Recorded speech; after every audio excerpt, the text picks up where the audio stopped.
بسم الله الرحمن الرحيم يسبح لله ما في السماوات وما في الأرض الملك القدوس العزيز الحكيم هو الذي بعث في الأميين رسولا منهم يتلو عليهم آياته ويزكيهم ويعلمهم الكتاب والحكمة وإن كانوا من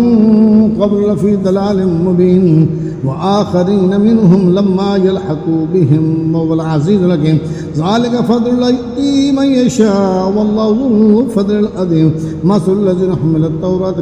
ثم لم يحملوها كمثل الحمار يحمل أسفارا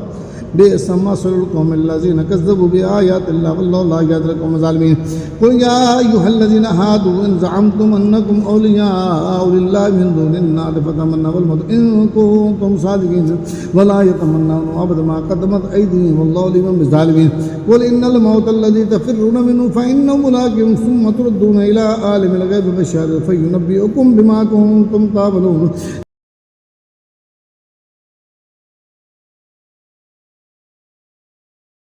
يا أيها الذين آمنوا إذا نودي للصلاة من يوم الجمعة فاسعوا إلى ذكر الله وذروا البيع ذلكم خير لكم إن كنتم تعلمون فإذا قضيت الصلاة فانتشروا في الأرض فابتغوا من فضل الله واذكروا الله كثيرا لعلكم تفلحون وإذا رأوا تجارة أو لهوا انفضوا إليها وتركوك قائما قل ما عند الله خير من الله وما من التجارة والله خير الرازقين.